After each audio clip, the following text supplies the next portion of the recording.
আমাদের মহামান্য ইমামুজ্জামান জনাব মোহাম্মদ বাইজিদ খান পান্নি, তিনি একজন দাঈ আল্লাহ, একজন মর্দে মুজাহিদ ছিলেন। তিনি মুমিন, তিনি মুসলিম, তিনি উম্মতে মুহাম্মাদি। Oh my God! Wow! Wake up to reality. Hizbut Tawheed পরিচালনা করেন মহান আল্লাহ। নাউজুবিল্লাহ। আচ্ছা, এই কথা কি বলা যায় যে দুনিয়ার কোন দল আল্লাহ পরিচালনা করেন? নাউজুবিল্লাহ। তারপরে দেখেন, তারপরে কি লিখেছে যে আল্লাহ সুবহানাহু তাআলার মনোনীত সংগঠন হচ্ছে হিজবুত তাওহীদ। ইমাম এখন জীবিত আছে, কি নাম? মাশাআল্লাহ, হোসেন মোহাম্মদ সেলিম নাম। তার জীবনীতে তাদের ওয়েবসাইটে লিখতেছে যে তিনি উপলব্ধি বা ইলহাম স্বপ্নের মাধ্যমে অবচেতন মনে পেয়ে থাকেন। বাংলাদেশে এখন পর্যন্ত সেই রকম হিজবুত তাওহীদের উপর আলোচনা আলেম ওলামা করা শুরু করেননি, যদিও করা জরুরি হয়ে গেছে। আপনারা চিনেন না হিজবুত তাওহীদকে? তাদের একটা পরিচয় হচ্ছে তারা ইসলাম ইমাম এইভাবে লেখে।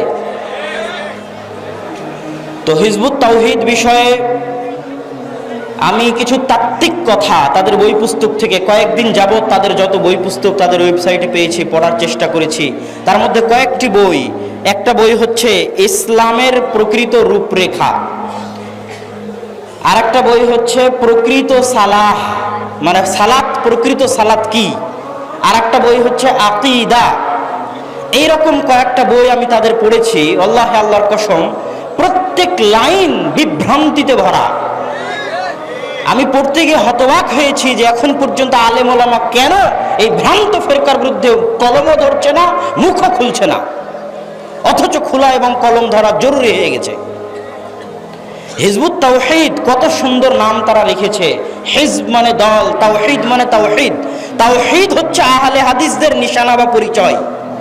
আর সেই তাওহীদের মতো সুন্দর নামকে তারা নিয়ে এত বিভ্রান্তি মানুষের মধ্যে ছড়াচ্ছে যা ভাষায় প্রকাশ করার নয়। তার মধ্যে আমি শুধু বিভ্রান্তিগুলো বলে যাব, আপনারা দেখবেন। এক নম্বর বিভ্রান্তি হচ্ছে, এমনিতেই আমাদের দেশে একামতে দিন নিয়ে 14 রকমের মন্তব্য। কেউ বলে একামতি দিন মানে রাষ্ট্র ক্ষমতায় যাওয়া, কেউ বলে একামতি দিন মানে এটা। আর এই ইসলামের বাস্তব রূপরেখা এই বইয়ে হিজবুত তাওহীদ বলতেছে যে একামতে দিন হচ্ছে কয়েকটি নির্দিষ্ট জিনিস। কি কি? এক, একতা, ঐক্যবদ্ধতা। দুই, ইতাআতুল ইমাম, ইমামের অনুসরণ। হিজবুত তাওহীদের নেতাকে কি বলা হয়? ইমাম বলা হয়, ইমামের আনুগত্য। তিন, হিজরত করা। চার, জিহাদ করা। এই কয়টাই হচ্ছে একামতে দিন। আর সালাত, সিয়াম, হজ, যাকাত একামতে দিন নয়। নাউজুবিল্লাহ। এভাবেই লেখা আছে যে সালাত, সিয়াম, হজ, যাকাত একামতে দিন নয়। নতুন একটা নাম দিয়েছে সালাত, সিয়াম, হজ, যাকাতের। যারা তথাকথিত ইসলামী রাজনীতি করে তারাও বলে যে সালাত, সিয়াম, হজ, যাকাত ট্রেনিং কোর্স, কিন্তু তারা ওটাকে আত্মিক ট্রেনিং কোর্স বলে বিশ্বাস করে। কিন্তু হিজবুত তাওহীদের মতে বাতিল ফেরকা বলে যে সালাত হচ্ছে সামরিক কুচকাওয়াজ। নাউজুবিল্লাহ। তাদের সালাত দেখেছেন আপনারা ভিডিও? সালাতুল মাগরিব ফরজ 3 রাকাত। আল্লাহু আকবার, আল্লাহু আকবার, সামি আল্লাহু লিমান হামিদাহ, আল্লাহু আকবার। কিভাবে তারা সালাত আদায় করে? তারা সালাতকে আর সালাত রাখেনি, সালাতকে একটা জঘন্য নীতি বানিয়ে ছেড়েছে। নাউজুবিল্লাহ। তাদের এই কথার জবাবে বলতে চাই, সালাত যদি সামরিক কুচকাওয়াজ হতো তাহলে হজ তার চেয়ে বড় সামরিক কুচকাওয়াজ হতো। হজে একজন হাজি যত পরিশ্রম করে সালাতে অত পরিশ্রম হয় না। সালাত যদি সামরিক কুচকাওয়াজ হতো তাহলে সাহাবীরা আলাদা করে সামরিক প্রশিক্ষণ নিত না। সাহাবীরা আলাদা করে সামরিক প্রশিক্ষণ নেয়নি। আপনার ইতিহাস পড়ে দেখেন, তীর চালনা শিখেছে, তরবারি পরিচালনা শিখেছে, মসজিদের মধ্যে কুস্তি করেছে। যদি সালাতে সামরিক কুচকাওয়াজ হয় তাহলে এগুলোর প্রয়োজন কি? ডাহা মিথ্যা কথা। ইসলামকে নষ্ট করার এক মহা ষড়যন্ত্র এই যুগে হচ্ছে হিজবুত তাওহীদ।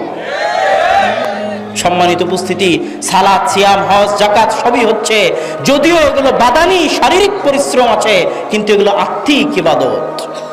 যদিও রাসূল সাল্লাল্লাহু আলাইহি ওয়াসাল্লাম বলেছে যে রুকুতে তুমি পিঠ সোজা করো, রাসূল সাল্লাল্লাহু আলাইহি ওয়াসাল্লাম বলেছে রুকু থেকে এমন ভাবে দাঁড়াও যেন সব হাড় নিজ নিজ জায়গায় ফিরে যায়।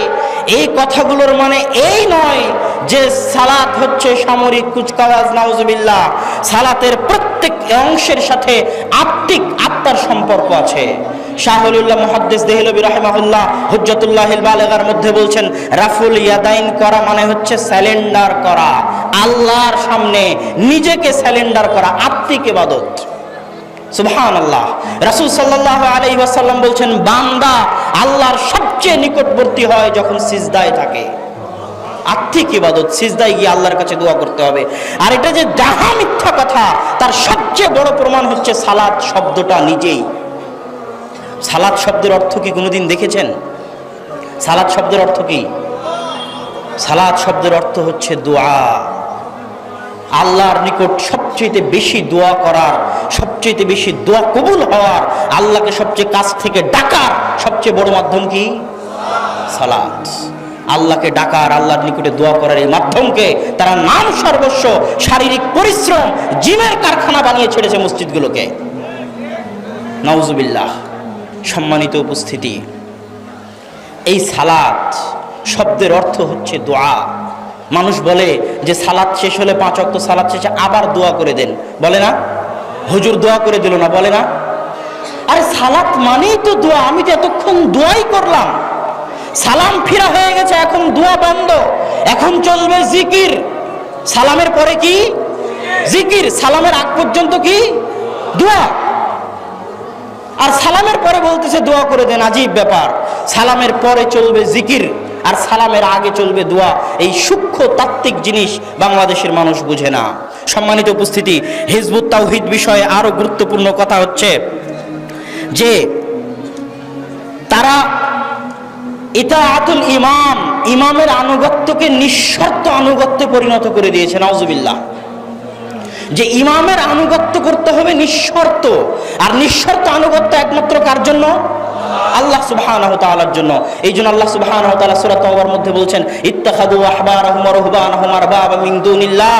আরে ওরা তো তাদের আলেম ওলামাকে, নেতাকে আল্লাহর জায়গায় বসিয়ে দিয়েছে। নাউজুবিল্লাহ। তো এরাও তাই করা শুরু করেছে যে ইমামকে আল্লাহর জায়গায় বসাতে শুরু করেছে।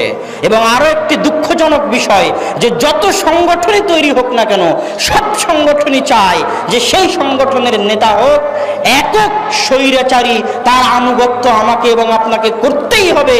যদি তার আনুগত্য আমি এবং আপনি না করি তাহলে আমার এবং আপনার মৃত্যু হবে জাহিলিয়াতের মৃত্যু, আমি ইসলাম থেকে বের হয়ে যাব।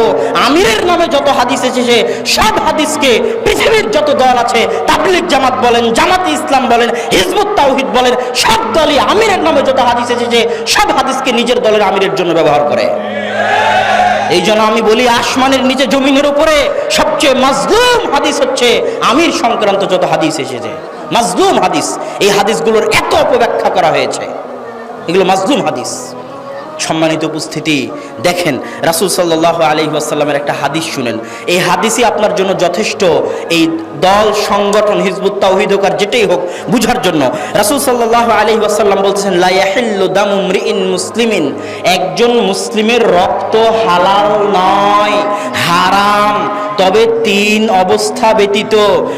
1, আত-তারিকুল ইসলাম ও মুফারিকুল জামাআহ, ইসলাম ত্যাগ করেছে, জামাত দল ছেড়ে দিয়েছে। 2, বিবাহিত অবস্থায় জেনা করেছে। 3, আন-নাফসু বিন-নাফস, আরেকজন নিরপরাধ মানুষকে হত্যা করেছে। এই 3 অবস্থা ছাড়া বাকি কোনো অবস্থায় একজন মুসলিমের রক্ত হালাল নয়। আমি আপনাকে বলতে চাই, হাদিসটা একটু গভীরভাবে দেখুন। কিভাবে গভীরভাবে? কেন? আল্লাহর রাসূল বললেন 3টা বিষয়, যেই 3টা বিষয়ে রক্ত হালাল হয়ে যায়, মুসলমানের রক্ত। 1, ইসলাম ছেড়ে দিয়েছে, জামাত দল ত্যাগ করেছে। 2টা কিন্তু আলাদা নয়, আল্লাহ রাসূল একসাথে বললেন যে ইসলাম ছেড়ে দিয়েছে আর কি ত্যাগ করেছে? জোরে বলেন, কি ত্যাগ করেছে? জামাত। জামাত মানে কি? দল। তাহলে এবার বুঝেন যে যত জায়গায় জামাত ব্যবহার হয়েছে কোন জায়গাতেই কারো পৈতৃক সম্পত্তির সংগঠন নয়, কারো তৈরি করা সংগঠন নয়। জামাত মানে হচ্ছে ইসলাম, মুসলমানদের জামাত। এটাই সঠিক ব্যাখ্যা। এই হাদিস তার প্রমাণ বহন করে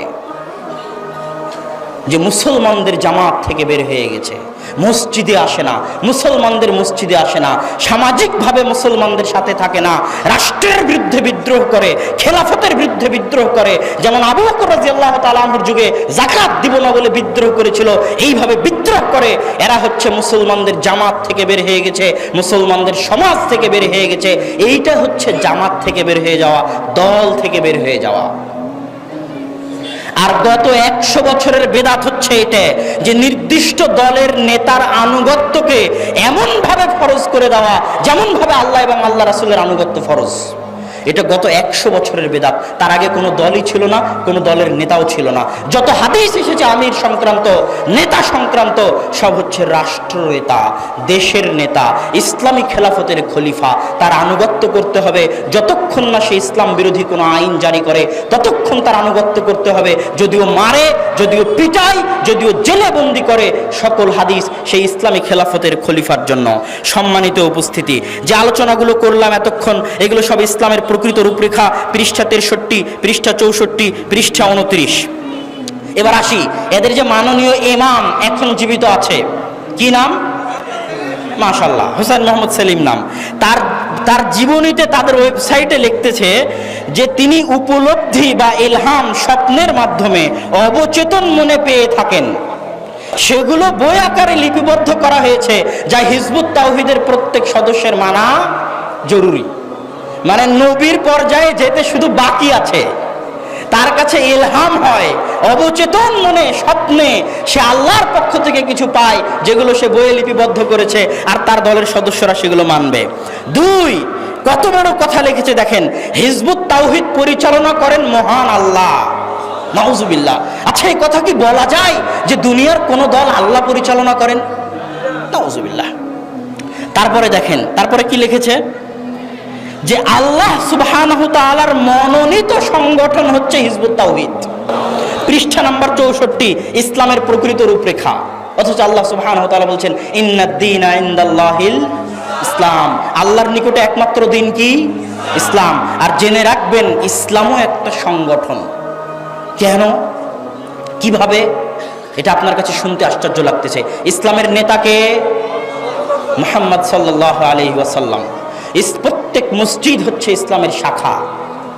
5 ওয়াক্ত সালাত যে জামাতে আদায় করেন, এটা হচ্ছে কর্মীদের মধ্যে, প্রত্যেক মুসলিম হচ্ছে ইসলামের কর্মী। প্রত্যেক মুসলিম ইসলামের কি? কর্মী। কর্মীদের পারস্পরিক সৌহার্দ্য, ভ্রাতৃত্ব, একসাথে টিকে থাকা, কাজ করার জন্য হচ্ছে মসজিদ, যেখানে 5 ওয়াক্ত সালাতে উপস্থিত হবে। ইসলামের বিশ্ব ইজতেমা কি বলেন? হজ। ইসলামের মাসিক ইয়ানত কি? দান। ইসলামের বাৎসরিক ইয়ানত কি? যাকাত। কথা বুঝাতে পারিনি মনে হয় আমি। তো আল্লাহ সুবহানাহু ওয়া তাআলার মনোনীত একমাত্র সংগঠন কি? ইসলাম। সম্মানিত উপস্থিতি, তাদের আরো বিষয় দেখেন, লিখেছে কি সালাতের বিষয়ে? ইসলামের প্রকৃত সালাহ, পৃষ্ঠা 15, যে যোদ্ধা নয় সেই দ্বীনুল ইসলামের প্রাথমিক সদস্য হওয়ার যোগ্যতা তার নাই। যে যোদ্ধা নয় তার ইসলামের সদস্য হওয়ার যোগ্যতা নাই। আচ্ছা, কয়টা নবী যুদ্ধ করেছিল? সহিহ বুখারীর হাদিস খুলে দেখেন, 5732 নম্বর হাদিস। রাসূল সাল্লাল্লাহু আলাইহি ওয়াসাল্লাম বলছেন, উরিদাত আলাইয়াল উমাম ফারাআইতুন নাবিয়্যা মাআহু রাহাত ওয়া রাআইতুর নাবিয়্যা মাআহু রাজুলান ওয়া রাআইতুন নাবিয়্যা মাআহু রাজুল ওয়া রাআইতুন নাবিয়্যা লাইসা মাআহু আহাদ।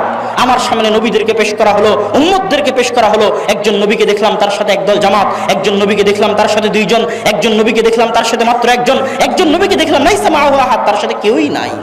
মাত্র দাউদ, সুলাইমান, মুহাম্মদ সাল্লাল্লাহু আলাইহি ওয়াসাল্লাম ছাড়া কাউকে আল্লাহ রাষ্ট্র ক্ষমতা দেননি। তাহলে যে সকল নবী রাসূল যোদ্ধা ছিলেন না, তারা মুসলমান ছিলেন না। নাউজুবিল্লাহ বলেন, নাউজুবিল্লাহ। সম্মানিত উপস্থিতি, তারা লিখেছে প্রকৃত সালাহ বইয়ে কুচকাওয়াজ করতে গিয়ে সালাতকে, যে সালাতে কিভাবে দাঁড়াবে, ডান হাত দিয়ে বাম হাতের কবজি মুষ্টিবদ্ধভাবে ধরতে হবে, এভাবে সালাতে দাঁড়াবে। হানাফিও থাকেনি, আহলে হাদিসও থাকেনি, এক আজীব নতুন ধর্মের নতুন সালাতের জন্ম দিয়েছে। নাউজুবিল্লাহ। এইভাবে দাঁড়াতে হবে, কেননা এটা কুচকাওয়াজ, কোনো একটা জাল হাদিসও নাই। আরে নাভির নিচে এই হাত বাঁধার পক্ষে যে ডান হাত বাম হাতের উপর থাকবে, এইভাবে এই হানাফি ভাইয়েরা যেভাবে সালাত আদায় করে, তার পক্ষে তো কমসে কম জয়ীফ হাদিস আছে। আরে ইমাম আর হিজবুত তাওহীদ যে এইভাবে বললো সালাত আদায় করতে হবে, এর পক্ষে যে একটা জাল হাদিসও নাই। নাউজুবিল্লাহ। সম্মানিত উপস্থিতি, তাদের আরো একটা ভ্রান্ত আকীদা কি, তারা আকীদা বইয়ে আকীদা এবং ঈমানের মধ্যে পার্থক্য করেছে। অতীতে কোনো আলেম, কোনো সালাফে সালেহিন আকীদা এবং ঈমানের মধ্যে পার্থক্য করেননি। আরো একটা বড় ভ্রান্তি কি, তাদের একটা বড় ভ্রান্তি, মহাভ্রান্তি, যা আমাদের অনেক যুবক সমাজকে, অনেক মুসলিমকে বিভ্রান্ত করে ছেড়েছে। সেই বড় ভ্রান্তি হচ্ছে দাজ্জাল কোনো মানুষ নয়, দাজ্জাল হচ্ছে পাশ্চাত্য সভ্যতা, দাজ্জাল হচ্ছে আমেরিকা, দাজ্জাল হচ্ছে ইসরায়েল, দাজ্জাল কোনো মানুষ নয়। এই ভ্রান্ত আকীদা হচ্ছে হিজবুত তাওহীদের আকীদা। এই আকীদা অনেক বিভ্রান্ত, অনেক যুবককে দেখেছি তাদের ওই বাইজিদ খান পান্নির ওই বই পড়ে যে দাজ্জাল হচ্ছে আমেরিকার সভ্যতা, পাশ্চাত্য সভ্যতা, ওই বই পড়ে বহু যুবককে বিভ্রান্ত হতে দেখেছি, যারা আর বিশ্বাস করে না যে দাজ্জাল কোনো মানুষ। অথচ অগণিত হাদিস, মুতাওয়াতির পর্যায়ের হাদিস যে দাজ্জাল একজন মানুষ। রাসূল সাল্লাল্লাহু আলাইহি ওয়াসাল্লাম সহিহ বুখারীর 6508 নম্বর হাদিসে বলছেন, আওয়ারুল আইন, দাজ্জালের এক চোখ হবে কানা।